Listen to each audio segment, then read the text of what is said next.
everyone, welcome to Codex. This is the fifth video of the series and आज अपन ये तीन topics देखेंगे। हालांकि ये चार टॉपिक्स है बट मैंने इन दोनों को मर्ज कर दिया, लाइक लॉजिकल और ऑपरेटर एंड नलिस ऑपरेटर को मैंने मर्ज कर दिया एक साथ, क्योंकि इसके बीच में कुछ सिमिलरिटीज़ है जो ये दोनों शेयर करते हैं। एंड देन अपन देखेंगे ऑप्शनल चेनिंग, स्प्रेड ऑपरेटर। ठीक है, एक एक करके देखते हैं। सो स्प्रेड ऑपरेटर जावास्क्रिप्ट में इसका रोल क्या है, ठीक है, ये काम क्या करता है बेसिकली। तो नाम से ही पता चलता है थोड़ा बहुत आपको कि स्प्रेड मतलब वैल्यूज़ को स्प्रेड कर देना। ठीक है, तो ये मेनली काम करता है आपको एरे पे एंड ऑब्जेक्ट पे। ठीक है, तो ये एरे एंड ऑब्जेक्ट के अंदर जो वैल्यूज़ होती हैं, अगर और एरे के अंदर आप सबको पता है कि अपन क्या करते हैं, स्ट्रिंग्स या फिर किसी भी टाइप के डेटा को कॉमा सेपरेटेड रखते हैं। ठीक है, तो क्योंकि वो कॉमा सेपरेटेड एक एरे के अंदर होता है, तो जब भी हम स्प्रेड ऑपरेटर यूज करते हैं तो वो एरे से उसको बाहर ले आता है। ठीक है, बाहर ला के फैला देता है, राइट। इन द सेम वे अगर हम ऑब्जेक्ट पे उसको यूज करें स्प्रेड ऑपरेटर को, तो ऑब्जेक्ट जो होता है वो एक लाइक की एंड वैल्यू पेयर का स्ट्रक्चर होता है। ठीक है, तो एक कर्ली ब्रेसेस के अंदर की एंड वैल्यू पेयर का स्ट्रक्चर रहता है। जब आप स्प्रेड ऑपरेटर यूज करते हो तो वो उस ऑब्जेक्ट को के वैल्यू को एंड कीज को सेम की एंड वैल्यू पेयर में, बट वो बाहर निकाल के ले आता है, उस कर्ली ब्रेसेस से बाहर, एक ऑब्जेक्ट से बाहर लाके उसको फैला देता है। ठीक है, तो वो अपन करते कैसे हैं, तो मैं अभी क्या करूँगा, पहले तो मैं डिफाइन कर लूँगा एक अरे, है ना। तो मैं ले लेता हूँ रोल नंबर्स, है ना, रोल नंबर्स नंबर्स एंड इसको मैं फिलहाल आई मीन डिक्लेयर कर लेता हूँ, लाइक कुछ भी रैंडम सी वैल्यूज़ एंड, ठीक है, and in the same way user, okay, and users में मैं कुछ भी ऐसा name, mostly codex and year 5 domain tech. ठीक है, ले लिया मैंने। अब अपन देखते हैं कि स्प्रेड दोनों पे अप्लाई करके ये स्प्रेड ऑपरेटर, ठीक है, दिस थ्री डॉट्स जो है आपको स्प्रेड ऑपरेटर कहा जाता है, इन तीन डॉट्स को जब भी आप एक साथ लिखते हो तो। ठीक है, लाइक जब आप इस पे अप्लाई करोगे एरे पे या फिर यूजर पे, आई मीन ऑब्जेक्ट पे, तो क्या होता है देखते हैं। कंसोल डॉट, जैसा कि मैंने आपको पहले बताया कि वो क्या करेगा, एरे के अंदर से, इस स्ट्रक्चर के अंदर से बाहर लेके आ जाएगा। सो मैं बिफोर एंड आफ्टर दोनों देख लेंगे अपन। ठीक है, let's see and let's see, not let's see, okay. तो अब अपन करेंगे इसको प्रिंट। ठीक है, एंड लेट्स सी, मैंने ब्राउज़र में इसको ओपन कर रखा है ऑलरेडी। तो अभी आपको दिख रहा होगा कि एक अरे है और उसके अंदर 5 वैल्यूज है, एक्चुअली 6 वैल्यूज है, इंडेक्सिंग फ्रॉम 0 to 5। तो ये एक अरे लाइक स्ट्रक्चर में आपको दिख रहा होगा अभी के लिए। बट अगर मैं चाहूँ कि नहीं, ये मुझे अरे में नहीं चाहिए, मुझे अरे से बाहर चाहिए ये सारे, ठीक है, तो आपको एक स्प्रेड ऑपरेटर यूज करना है ये। ठीक है, ध्यान रखना, ये स्प्रेड ऑपरेटर यूज करोगे और ये काम आपको अरे एंड ऑब्जेक्ट पे ही करेगा। तो ये क्या करेगा, उस अरे के स्ट्रक्चर से बाहर लेके पटक देगा इस वैल्यूज़ को, है तो नंबर ही 1 2 3 4 5, बट उसको क्या किया, उसको बाहर लेके आ गया अरे के अंदर से। तो ये स्प्रेड ऑपरेटर का काम है। ठीक है, ये आपको यूजर पे भी काम कर, ऑब्जेक्ट पे भी काम करेगा। तो अभी देख लेते हैं ऑब्जेक्ट पे कैसे काम करता है। So let's see on objects, ठीक है, एंड यूजर, ओके, लेट्स देखते हैं क्या होता है। Okay, spread syntax this it will not to be a function. Okay, एक सेकंड देख लेते हैं।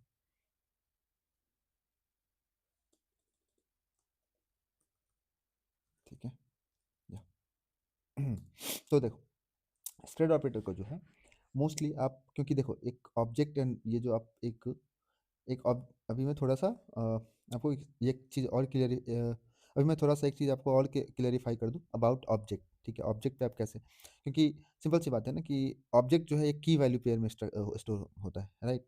अगर मैं इसको ऑब्जेक्ट से बाहर लेके आ जाता हूँ, फॉर एग्जाम्पल आप चाहे तो ऐसे नंबर 1 2 3 लिख सकते हो, बट क्या ऐसे आप बाहर ला के बिना किसी डेफिनेशन के लिख सकते हो? नहीं लिख सकते हो। तो इन द सेम वे ऑब्जेक्ट को अपन मेनली स्प्रेड ऑपरेटर ऑब्जेक्ट पे तभी यूज करते हैं जब हमें उसके अंदर की वैल्यू को किसी दूसरे ऑब्जेक्ट के साथ मर्ज करना होता है। ठीक है, वो भी हम अभी देखेंगे थोड़ी देर में। तो ये मैंने इसलिए ऐसा किया, मुझे ना ऐसा चाहिए कि इस ये सारे वैल्यूज़ तो रहे ही, ये सारे वैल्यूज़ तो रहे ही, मैं दूसरा एक ऑब्जेक्ट क्रिएट करना चाहता हूँ जिसमें ये सारे वैल्यूज़ तो रहे ही। फॉर एग्जांपल अगर मैं यहाँ आऊँ और आपको मुझे दूसरा एक ऑब्जेक्ट बनाना है, जो ये यूजर है ना, यूजर में से हो सकता है कि कोई एडमिन होगा, राइट, है ना। तो यूजर तो सब सारे यूजर्स क्रिएट होंगे, लेकिन एडमिन के कुछ पास कुछ अलग बेसिकली अगर आप कहो तो अलग एक्सेसिबिलिटी होती है, अलग उसके प्रॉपर्टीज होते हैं। तो फॉर एग्जांपल अगर मैं कहूँ यहाँ पे इज एडमिन, या फिर इसको इसके पास कुछ स्पेशल चीज़ का एक्सेस है, लाइक प्रोफाइल करके है, ठीक है। और इसमें प्रोफाइल में प्रोफाइल फोटो, ठीक है, प्रोफाइल फोटो रखते हैं, एडमिन प्रोफाइल फोटो अपलोड कर सकता है, तो प्रोफाइल फोटो, ठीक है, ये है अपने पास। अब एडमिन के पास तो नेम भी हो सकता है ना, सब कुछ हो सकता है, नेम वगैरह डोमेन वगैरह कौन सा है ये सब हो सकता है। तो नेम की प्रॉपर्टी को भी हमें एडमिन के अंदर चाहिए हमें। तो उस केस में अपन क्या करेंगे, नॉर्मली सिंपल अगर यूजर आप लिखते हो, ऐसे यूजर लिख देते हो, तो क्या होता है देखते हैं, ठीक है। उसके केस में यूजर लिख दोगे तो थोड़ा सा डिफरेंस हो जाएगा, थोड़ा अलग ढंग का स्ट्रक्चर क्रिएट हो जाएगा जो अपने को नहीं चाहिए होगा। लेट्स सी, ठीक है। एडमिन, या सो एडमिन का यहाँ रहा। अब देखो इस तरह से हो गया ना, यूजर यूजर एक ऑब्जेक्ट के अंदर, एडमिन ऑब्जेक्ट है, उसके अंदर एक यूजर का की ऐड हो गया, और उस की के अंदर उसके एक्चुअली में वो सारा का सारा ऑब्जेक्ट का वैल्यू है, ठीक है। आप देख सकते हो पूरा ऑब्जेक्ट ही है, यूजर के अंदर एक पूरी की पूरी ऑब्जेक्ट असाइंड है यूजर की के अंदर। पर मुझे ऐसा नहीं चाहिए, मुझे चाहिए एक ही ऑब्जेक्ट के अंदर सारे वैल्यूज हो, है ना, यूजर की के अंदर नहीं हो। तो यहाँ काम आता है spread operator in case of object, ठीक है। तो इस सिचुएशन में जो है आपको स्प्रेड ऑपरेटर का यूज होता है। आपको सिंपली कुछ नहीं करना है, जस्ट यहाँ पे स्प्रेड ऑपरेटर यूज करना है, और वो क्या करेगा, इस की वैल्यू पेयर को डायरेक्टली क्या करेगा, ऑब्जेक्ट से बाहर निकाल कर यहाँ पुट कर देगा, ठीक है। ऐसे जैसे अपन चाहते हैं नॉर्मली, जो हमें चाहिए कि यूजर की के अंदर ना हो हमारा वैल्यू डायरेक्ट एडमिन ऑब्जेक्ट के अंदर हो, ठीक है। तो वो अपन देखते हैं अभी, ठीक है। हो गया, आप देख लिया, आपने देख लिया कि ये हमारा काम कर गया, ठीक है। काम कर गया मतलब आप स्प्रेड ऑपरेटर को ऐसे यूज कर सकते हो जब दो ऑब्जेक्ट को के डेटा को मर्ज करना हो, ठीक है। इसमें होगा क्या, एक चीज़ और हो सकता है कि जब आप इसमें थोड़ा सा प्रॉब्लम नहीं कह सकते हैं इसको, ये आप डिपेंड करता है कि आपका यूज केस क्या है ना। फॉर एग्जांपल इसमें कुछ ऐसे की हैं जो इसमें ऑलरेडी एग्जिस्ट करता है, तो उसके की को वो ओवरराइट कर देगा। फॉर एग्जांपल अगर मैं कहूँ कि नेम यहाँ पे ऑलरेडी है राजीव, ऐसे केसेस आते नहीं हैं mainly, most of the cases में ऐसे केसेस नहीं आते, ऐसे आप करोगे भी नहीं, है ना। तो अभी देखते हैं अपन, देखो तो ये राजीव है, तो इस ऑब्जेक्ट में क्या किया इसने, यहाँ से जो नेम हमें चाहिए ना यूजर के अंदर से, उसको नहीं लिया, बल्कि जो इस ऑब्जेक्ट के अंदर था, इस ऑब्जेक्ट के अंदर उसी वाले नेम को रखा। तो ये एक तरह से आप आपके यूज केस पे है कि ये आपको कभी कभी डिमेरिट भी होता है, कभी लाइक चाहिए भी होता है, सही भी होता है। मतलब अगर आपको चाहिए कि एडमिन में जो नेम है, आपको चाहिए अगर यूजर के अंदर जो नेम है वो चाहिए, फिर आपको तो आपको स्पेसिफाई करना पड़ेगा फिर आपको, ठीक है। कि जो नेम की है ना, नेम की में फिर आपको इस हिसाब से सभी बाकी की को तो अपडेट कर दो, बाकी की तो ऐसे स्प्रेड कर दो, लेकिन जो स्पेशली नेम की होगा, अगर आप क्योंकि आप समझ रहे हो कि नेम में ऑलरेडी है, यानी एडमिन के अंदर ऑलरेडी नेम पड़ा हुआ है, तो फिर आपको मैन्युअली ऐसे रखना पड़ेगा। बट ऐसे केसेस बनेंगे नहीं मोस्टली, क्योंकि आपको पता है कि अगर आप एडमिन का टेबल अलग मैनेज कर रहे हो, अगर डेटाबेस लेवल पे बात करें, तो एडमिन का टेबल अलग मैनेज कर रहे हो, तो उसको आप कनेक्ट करके रखोगे यूजर से, ठीक है। तो वो यूजर में का डेटा ही यहाँ आएगा। तो ऐसे चांसेस बहुत कम बनते हैं जब आप दो सेम की एक पर्टिकुलर रिलेशन के लिए में यूज करोगे, ठीक है। तो इस तरह से आप ऑब्जेक्ट के अंदर यूज कर सकते हो स्प्रेड ऑपरेटर। सेकंड अपन देखते हैं कि एरे को मर्ज करने के लिए इसकी जरूरत पड़ती है। आप दो एरे को मर्ज करना चाहते हो सिंपली, तो अब दो एरे को मर्ज अपन कैसे कर सकते हैं, अब नॉर्मल सी भाषा में अगर हम देखें, तो हमें एक एरे हमारे पास है रोल नंबर, दूसरा आता है कॉन्स्ट रोल नंबर, ठीक है। दूसरा आता है हमारे पास रोल नंबर टू टू, ठीक है। और इसके अंदर यहाँ से रोल नंबर है 1 2 7 तक है, उसके बाद हम यहाँ से देख सकते हैं ये 8 9 एंड 10 अलग है। बट हमें क्या चाहिए कि जब हमें इसको रिटर्न करना है, किसी किसी को देखने के लिए देना है, या फिर हमें बस मर्ज करना है, ठीक है, इन दोनों को, तो क्या करेंगे हम, एक तो हम ये करेंगे कि पहले ये वाला ये वाला लेंगे और यहाँ फैला देंगे, ठीक है। फिर दूसरा क्या करेंगे, उसके बाद इसको फैला देंगे, उसके बाद इसको फैला देंगे, ऐसा ही करेंगे ना। तो ये हमारा दोनों मर्ज हो जाएगा, दोनों एक साथ आ जाएगा। तो यही काम, लेकिन फिर हमें एक नया एरे चाहिए, साथ में एक नया भी एरे चाहिए।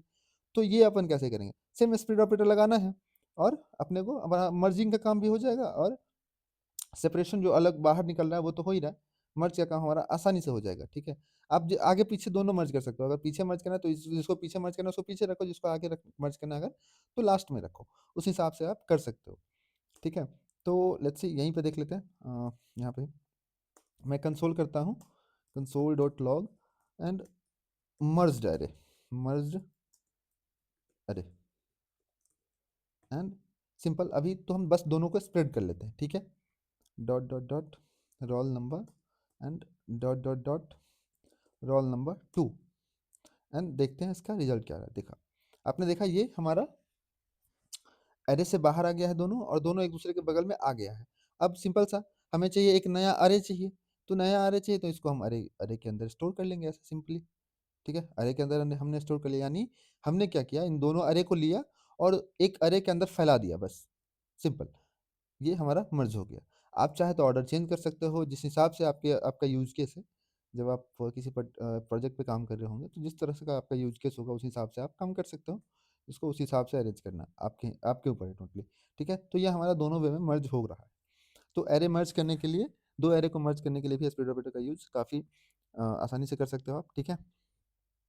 नेक्स्ट अपन देखते हैं जो थर्ड टॉपिक है, second topic, I am sorry, second topic is like optional चेनिंग। इसका यूज आखिर हम लोग करते क्यों हैं? तो मोस्ट ऑफ द केसेस में ऑप्शनल चेनिंग, सबसे पहले ये आप ये ध्यान रख लेना, मैं इसको कमेंट कर देता हूँ, बाकी स्प्रेड ऑपरेटर के जो भी सारे एग्जांपल्स हैं मैं उसको कमेंट कर दे रहा हूँ। एंड तो ऑप्शनल चेनिंग है क्या, मैं थोड़ा सा इस पे कुछ आइकन भाई फायर,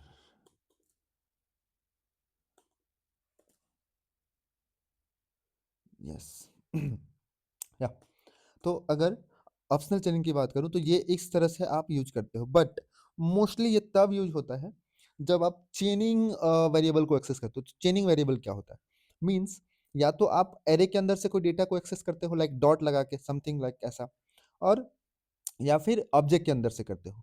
तो ये हम करते क्यों हैं? तो कभी कभी होता है कि अभी अगर मैंने ऊपर एक ऑब्जेक्ट डिफाइन करा था, मैं वापस से उसी ऑब्जेक्ट को डिफाइन करके आपको एक एग्जांपल बता दूं कि, और मोस्टली ये जो है ना आपको प्रोडक्शन में प्रॉब्लम करता है। एक तरह से अगर आप बात समझे थोड़ी बहुत, तो ये जो है एरर हैंडलिंग का पार्ट है। मतलब जब आपको ये नहीं पता होता है कि रन टाइम पे, यानी जब आपका आपका एप्लीकेशन प्रोडक्शन में गया हो, या फिर कोई एपीआई का डेटा लेकर आ रहा हो, मतलब डेटा आप नहीं डिसाइड कर रहे हो, ये name, year, domain and all, ये डेटा आप डिसाइड नहीं कर रहे हो, ये डेटा बैकएंड डिसाइड करता है कि कौन सा डेटा वो आपको भेजेगा, ठीक है। एंड उन डेटा को आप शो कर रहे हो, हाँ, ठीक है। तो कभी कभी होता है कि या तो कोई पूरी की पूरी की ही डिलीट हो गई, ठीक है, जो नहीं आ रही, आप पहले आती थी आपके, बट बैकएंड में कुछ ऐसे चेंजेस हुए जिसके वजह से नहीं आ रहे, या ऐसा हो सकता है कि डोमेन के अंदर कोई वैल्यू जो है वो नहीं आ रहा है, यानी अनडिफाइंड आ रहा है, ठीक है। इस तरह से अनडिफाइंड वैल्यू आ रहा है कुछ ऐसा, और आ सकता है, ठीक है, ये आ सकता है। बैकएंड में कुछ ऐसे होता है कि नहीं फाइंड होता है तो वो आता है। तो उस केस में अगर मैं इसको शो करूंगा, या फिर इसको कहीं किसी लॉजिकल में यूज करूंगा कि कंडीशनल ऑपरेटर में, या फिर कहीं भी ऐसा यूज करूंगा कि यूजर ऐसा कुछ, यूजर डॉट डोमेन, तो मुझे वो एरर थ्रो करेगा। प्रोडक्शन में मोस्टली यहाँ नहीं करेगा, टाइप स्क्रिप्ट में भी करता है, बट क्योंकि आप प्रोडक्शन में जाओगे तो मोस्टली जो एप्लीकेशन होता है वो टाइप इनेबल्ड होते हैं, ठीक है। या फिर स्ट्रिक्ट मोड, एक स्ट्रिक्ट मोड आता है जावास्क्रिप्ट में। स्ट्रिक्ट मोड क्या करता है, वो आपके इस तरह की चीज़ों को चेक करता है कि यहाँ अगर यहाँ अनडिफाइंड आता है तो आपका एप्लीकेशन पूरी तरह से क्रैश कर जाएगा वहीं पे।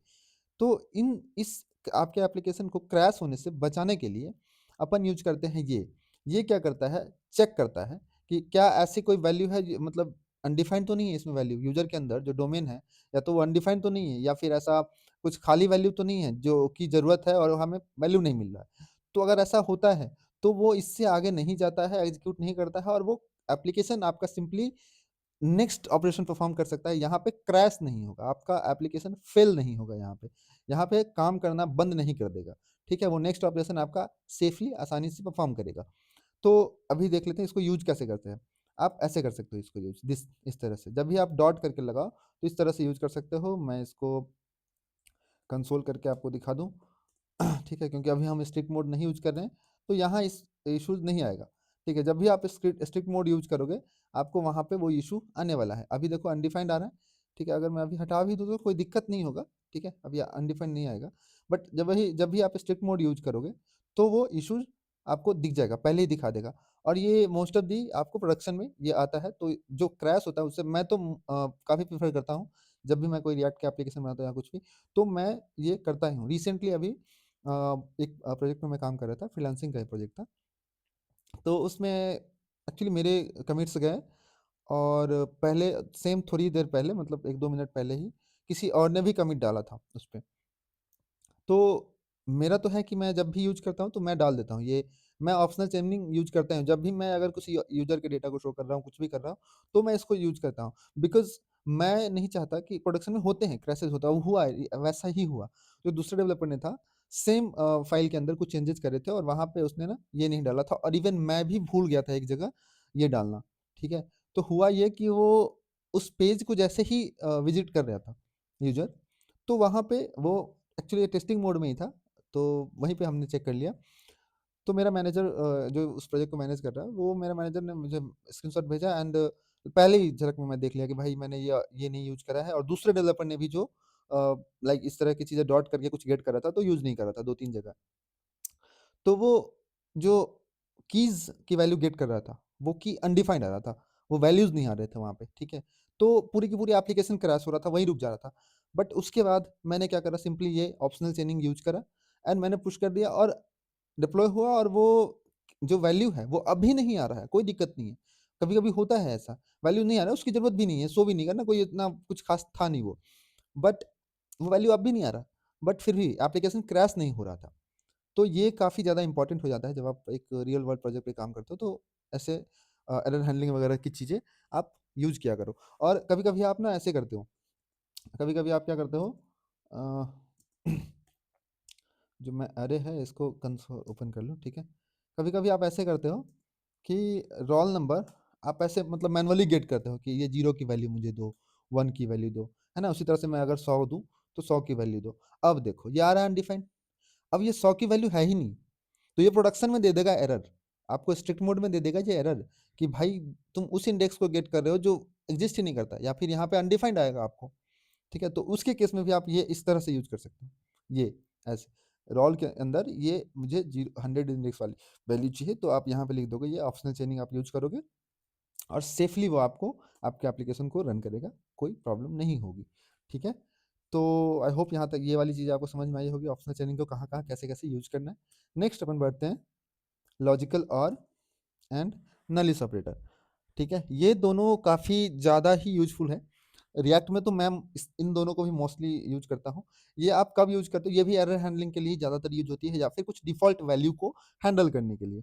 मतलब आपके पास अगर किसी वेरिएबल के अंदर कोई वैल्यू नहीं है, तो उसको कैसे आप सेट करोगे कि अगर कोई वैल्यू नहीं है लेकिन फिर भी आप चाहते हो कि कुछ सेफ़ली आप आगे बढ़ना चाहते हो, वहाँ आप रुकना नहीं चाहते, आप ये नहीं चाहते कि इसके वजह से बाद में प्रॉब्लम हो, तो उसमें कुछ ऐसी वैल्यू डाल दें जो बाद में इश्यूज़ ना करे। फॉर एग्ज़ाम्पल अगर आप कोई नंबर से डील कर रहे हो कहीं पे, नंबर वाले वैल्यू से, वेरिएबल से, तो आप एक्सपेक्ट कर रहे हो कि इसमें 10, 5, 20, 30 कुछ भी नंबर आ रहा है ना? बट हो सकता है कि कभी-कभी नंबर ना आए, बल्कि कुछ और ही आए, टेक्स्ट आए, अनडिफाइंड आए, मतलब ब्लैंक एंट्री आए, ठीक है? नंबर का एंटर करने के बाद भी न या तो ब्लैंक का या फिर कभी-कभी होता है नॉट अ नंबर भी आता है। या फिर ब्लैंक वैल्यू आ रही है, अनडिफाइंड आ रहा है, कुछ इस तरह की चीज़ें आ रही हैं, ठीक है ना? अब क्योंकि अगर यहाँ पे डायरेक्टली डाल देते हो उस वेरिएबल के अंदर और बाद में नेक्स्ट आगे के कोड में आप यूज़ कर रहे हो कि उसको एज़ अ नंबर यूज़ कर रहे हो, लाइक एडिशन वगैरह समथिंग कर रहे हो, तो वहाँ तो वो प्रॉब्लम करेगा, है ना? तो इससे बचने के लिए अपन क्या करते हैं, सेफ साइड लेके चलते हैं कि अगर वो जो वैल्यू आप एक्सपेक्ट कर रहे हो, वो वैल्यू नहीं है, उसके अलावे कुछ अनडिफाइंड समथिंग ऐसा कुछ आ रहा है, ब्लैंक वगैरह वैल्यू आ रहा है, तो तुम क्या करो, सिंपली उसको इग्नोर करो, 0 डाल दो मेरे लिए। है ना? एटलीस्ट मेरा आगे का जो कैलकुलेशंस वगैरह करके रखे हैं, वो तो ब्रेक नहीं होगा, है ना? तो वो अपन कैसे करते हैं और ये और कैसे काम करता है उसके केस में अपन देख लेते हैं, ठीक है? तो और जो है आपको चेक करता है फ्रॉम लेफ्ट टू राइट, ठीक है? लेफ्ट से राइट की तरफ चेक करते जाता है। अगर मैं 1-2 एग्ज़ाम्पल लेके आपको बता दूँ, ठीक है? लेफ्ट से राइट होते हुए चेक करते जाता है और वो वैल्यू रिटर्न करता है जो लास्ट ऑपरेंड पे रहता है, ठीक है? ठीक है? तो लास्ट ऑपरेंड मतलब क्या? अगर मैंने कुछ कंडीशंस लगा रखी हैं अभी और इसमें आपको क्या-क्या किन-किन वैल्यू को ये फ़ॉल्स मान के चलता है, फ़ॉल्स ही वैल्यू मान के चलता है और वो पहले देख लेते हैं, ठीक है? तो ये करता है पहले फ़ॉल्स को तो फ़ॉल्स ही मान के चलता है। दूसरी वैल्यू जो होता है, वो होता है 0, अगर आपको 0 मिलता है, तो भी उसको फ़ॉल्स मान के चलता है और ऑपरेटर। मैं कॉमा देके यहीं पे लिख लेता हूँ। दूसरा होता है 0 एंड तीसरा होता है आपको नॉर्मल जो ब्लैंक स्ट्रिंग, ठीक है ना? अगर ब्लैंक स्ट्रिंग भी आएगा तो ये फ़ॉल्स ही देगा, यानी उस समय वो क्या करेगा, आपके इस और के बाद जो आप वैल्यू रखोगे उसको रिटर्न करेगा, उसको उस वैल्यू में असाइन करेगा वेरिएबल में, ठीक है? दूसरा होता है नेक्स्ट होता है नल, उसके बाद होता है अनडिफाइंड, ठीक है। अनडिफाइंड को भी ये जो है फॉल्सी वैल्यू मान के चलता है। एंड उसके बाद नॉट अ नंबर, ठीक है, इसको भी ये फॉल्सी वैल्यू मान के चलता है। तो अब इसको कैसे अपन देखें, एक एग्जांपल से देख लेते हैं। लेट्स से कि हमें काउंट को डील कर रहे हैं और इसमें हमने रखा है 0, ठीक है। काउंट में हमने रखा है 0 एंड लेट यूजर नेम अपन ले लेते हैं, इसमें रखते हैं ब्लैंक वैल्यू, ठीक है। एंड नेक्स्ट अपने को चाहिए कि कुछ डिफ़ॉल्ट काउंट, जो मैंने अभी आपको कहा था डिफ़ॉल्ट वैल्यू सेट करने के लिए इसका यूज करते हैं। तो लेट्स से कि डिफ़ॉल्ट काउंट अपन चाहते हैं और अभी अपन चाहिए कि ये काउंट वाली वैल्यू में अगर कुछ नहीं है, यानी अगर मान लो कि हम एक्सपेक्ट कर रहे हैं कि काउंट की वैल्यू में कुछ आएगा, लाइक 100 आएगा, 90 आएगा, समथिंग आएगा, ठीक है, बट आ रहा है 0 आ जा रहा है ना। अगर वो 0 आ जाता है तो अपन क्या करेंगे, कहेंगे कि भाई देखो काउंट जब भी 0 आ रहा है उस केस में तुम 0 मतलब 1 से स्टार्ट करो, ठीक है। काउंट जब भी 0 आता है तो उस केस में मुझे वैसा नहीं चाहिए, मुझे 1 से स्टार्ट करके दो। तो इसमें जो वैल्यू होगा आपका वो होगा 1, ठीक है, ध्यान रखना 1। क्यों? क्योंकि ये काउंट हो गया फॉल्स, फॉल्स 0 को वो फॉल्स ही वो करता है। तो यानी ये वाला कंडीशन तो यहाँ पे आप, और जब भी 0 यूज होगा तो 0 देखेगा और क्या करेगा कि भाई नहीं ये तो 0 है, यानी फॉल्स ही इसको मान के चलता है वो। तो ये वाला ऑपरेंड वो रिटर्न करेगा, ठीक है, यानी ये वाली वैल्यू वो रिटर्न करेगा। सेम यूजर नेम को अगर मैं प्रिंट नॉट प्रिंट नहीं करना, नेक्स्ट अपन ले लेते हैं यहाँ पे दूसरा डिफ़ॉल्ट यूजर करके, let default user equals to user name अगर है तो ठीक है, यूजर नेम है तो ठीक है भाई, यूजर नेम ही दो। अगर नहीं है, खाली है, तो उसके केस में क्या करो, माई नेम दे दो, ठीक है। अभी मैं इसको करता हूँ कंसोल, लेट्स सी, या सो माय नेम आ रहा है। बट अगर इसमें कोई वैल्यू होता, फॉर एग्जांपल अगर कोडेक्स है तो सिंपली कोडेक्स देगा, है ना।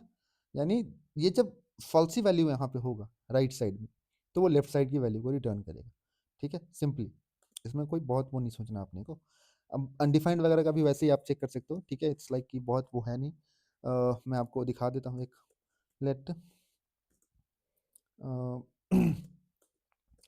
User count equals to undefined, ठीक है। और यहाँ पे let default user count equals to user count and 10, ठीक है। देखते हैं यूजर काउंट में क्या होगा। अनडिफाइंड हमने रखा है तो डेफिनेटली वो आएगा 10, क्योंकि वो अनडिफाइंड को भी फॉल्स ही मानता है। तो इन द सेम वे इस तरह से आप इसको चेक कर सकते हो। अब नलिश क्या करता है, नलिश क्या करता है, लाइक बहुत ज़्यादा डिफरेंस नहीं है, थोड़ा सा ही डिफरेंस है अगर मैं नलिश की बात करूँ तो, नलिश ऑपरेटर की, ठीक है। इसका सबसे पहले तो सिंटेक्स है ये, आप डबल क्वेश्चन मार्क यूज करते हो, ठीक है। और बाकी ऐसा ही रहता है, सेम ऐसा ही रहता है, but double question mark use करते हो। इसमें स्लाइट डिफरेंस ये है कि ये जो है आपको, ये जो फॉल्सी मानता है वो सिर्फ और सिर्फ अनडिफाइंड एंड नल को फॉल्सी मानता है, ठीक है। अनडिफाइंड एंड नल को सिर्फ 0 हो या फिर ब्लैंक स्ट्रिंग हो तो इन सब को फॉल्सी नहीं मानता। इन सब के केस में आपका वो सिंपली चलेगा। यानी अगर आपको कभी कभी होता है कि आपको कोई वैल्यू 0 से इनिशियलाइज करना हो, है ना, आपको 0 रखना होगा। इन केस अभी जो मैंने बताया था आपको कि कुछ ऐसा नहीं चाहिए आपको कि अगर आपको कुछ ऐसे रैंडम सा वैल्यू मिला है, नल मिल रहा है, अनडिफाइंड मिल रहा है, बट स्टिल आपको वो नंबर चाहिए कि एटलीस्ट जो वो वेरिएबल हो नंबर कंटेन करता हो, तो उसके केस में आप क्या करोगे, 0 डाल दोगे, ठीक है। कैसे देख लेते हैं अपन। तो मैंने इसमें क्या कहा, इसमें ये किस किस को फॉल्सी मानता है, ये फॉल्सी मानता है अनडिफाइंड को एंड नल को, ठीक है, इन दोनों को फॉल्सी मानता है। तो लेट्स सी अपन एक एग्जांपल लेते हैं इस केस में, लेट काउंट इक्वल्स टू 0, ठीक है। एंड सेम डिफॉल्ट काउंट अपन लेके चलते हैं यहाँ से एंड देखते हैं क्या करता है ये हमें। जैसा कि मैंने आपको बताया ये 0 को फॉल्सी नहीं मानता है, ठीक है, 0 को फॉल्सी नहीं मानता है, 0 को वो 0 वैल्यू मानता है। तो ओके, ठीक है। अभी अपन यहाँ पे ये और के बजाय यूज करेंगे नलिस ऑपरेटर, ठीक है। लेट्स सी कि क्या होता है, आया 0 आ रहा है, ठीक है, इस केस में 1 नहीं आ रहा, 0 आ रहा है, यानी वो 0 को फॉल्सी वैल्यू नहीं मानता है। यानी अगर यहाँ पे अनडिफाइंड आएगा या अनडिफाइंड आएगा तभी वो नेक्स्ट वाली वैल्यू को, राइट साइड वाली वैल्यू को एक्सेप्ट करेगा। यानी अगर मैं यहाँ 0 की जगह अनडिफाइंड दे दूँ, अनडिफाइंड दे दूँ है ना? आपको हो सकता है कभी-कभी कि आपको अनडिफाइंड मिल रहा हो इस काउंट के अंदर, बट आपको चाहिए लाइक अगर पेजिनेशन वगैरह आप हैंडल करोगे ना, पेजिनेशन हैंडल करोगे, लाइक कभी आपने देखा होगा वेबसाइट पे 1, 2, 3, 4 ऐसे पेज पे जा रहे हैं, तो जो पेजिनेशन में जो पेज आता है ना, वो एक्चुअली कभी-कभी आपको स्टोर करके रखना पड़ता है कि आप करेंटली कौन से पेज पे हो, है ना? अगर उसमें अनडिफाइंड आपको मिलता है, अनडिफाइंड मिलता है तो आपका वो उसमें से ना कोई भी पेज आपको एक्टिव वहाँ नहीं दिखेगा, ठीक है? वहाँ पे कोई भी पेज आपको एक्टिव नहीं दिखेगा। तो कम से कम एटलीस्ट फर्स्ट पेज तो दिखे कि फर्स्ट पेज पे हैं हम। तो उसी केस उसके लिए क्या करते हैं कि जैसे काउंट में कभी हो सकता है अनडिफाइंड आ गया, तो एक काम करो भाई, अगर काउंट में अनडिफाइंड है तो एटलीस्ट 1 डाल दो, डिफ़ॉल्ट हमें 1 पेज पे तो भेज दो, फर्स्ट पेज पे भेज दो। तो वहाँ पे उन सब वैसी जगहों पे आपको काफ़ी ज़्यादा ज़रूरत पड़ती है नलिस ऑपरेटर की एक्चुअली, ठीक है? एंड इन द सेम वे आप एक स्ट्रिंग भी देख सकते हो, कोई ऐसा नहीं है, ठीक है? लेट यूज़र इक्वल्स टू, इस तरह से हमने किया, और हम क्या कर रहे हैं, अगर यहीं पे यूज़र को डाल रहे हैं, और अगर यूज़र नहीं है तो माय नेम, ठीक है?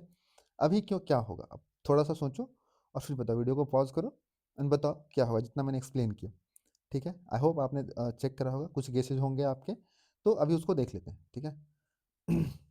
देखो खाली आ रहा है। अब यहाँ थोड़ा-सा देखो, मैंने सिलेक्ट किया तो ब्लैंक सिलेक्ट हो रहा है, मतलब यहाँ पे ब्लैंक एम्प्टी स्ट्रिंग है। तो वो क्या? यही है, जो मैंने आपको कहा था कि जो एम्प्टी स्ट्रिंग को ये फ़ॉल्सी ट्रीट नहीं करता है, कौन? नलिस। नलिस ऑपरेटर एम्प्टी स्ट्रिंग को फ़ॉल्सी ट्रीट नहीं करता है। ये सिर्फ़ 2 वैल्यू को फ़ॉल्सी ट्रीट करता है, अनडिफाइंड एंड नल को, ठीक है? ध्यान रखना है, ये सारी चीज़ें आप इंटरव्यू में भी प्रैक्टिस कर सकते हो, इन सब चीज़ों को याद रख सकते हो, नोट्स बना सकते हो, और इंटरव्यू में आपको पूछा जाएगा डेफ़िनेटली ये सारी चीज़ें, ये बेसिक-बेसिक चीज़ें जो पूछे ही जाते हैं, ठीक है? एंड ये आप यूज़ करोगे रियल टाइम में जब आप प्रोजेक्ट पे काम करोगे तो। मैं काफ़ी करता हूँ, मुझे करना भी पड़ता है, जो भी डेवलपर है सबको करना पड़ता है, ठीक है? क्योंकि आप जब एक प्रोडक्शन रेडी एप्लीकेशन बनाते हो तो आपको एरर हैंडलिंग की चीज़ें भी ध्यान रखनी पड़ती है, कुछ डिफ़ॉल्ट वैल्यू की भी रखनी पड़ती है, कुछ ऐसे केसेज़ आपको अभी जो मैंने आपको पेजिनेशन वाला केस बताया, ये एक्चुअली हैंडल करके ही चलना पड़ता है। कभी-कभी हो सकता है कि अनडिफाइंड हो, कभी-कभी पेजिनेशन की सारे पेज वगैरह बैकएंड से डिसाइड किए जाते हैं, है ना? कि अभी कौन से पेज पे नेक्स्ट कौन सा पेज होगा, तो अगर इसमें कुछ ऐसा मिसमैच हो गया तो अनडिफाइंड आने लगता आता है, ठीक है? तो उस केस में आपको ये इस तरह से चेक लगा के चलना पड़ता है, ठीक है? ओके, तो आई थिंक आज का वीडियो इतना ही है। हमने ये 4 टॉपिक बेसिकली काफ़ी अच्छे से कवर करा। आई होप आप लोगों को समझ में आया होगा। अगर आया है तो प्लीज़ लाइक कीजिए एंड सब्सक्राइब भी कर लीजिए, ताकि नेक्स्ट वीडियो जो आएगा आप लोगों को मिल जाएगा, उसका नोटिफ़िकेशन आ जाएगा। एंड अकेले मत पढ़ो, मैं पहले वीडियो से बोल रहा हूँ आप लोगों को कि अकेले मत पढ़िए, दोस्तों को भी साथ में इंक्लूड करिए, ठीक है? दोस्त को भी पढ़ाइए and get a good job, ठीक है? Thank you so much, bye bye, मिलते हैं नेक्स्ट वीडियो में।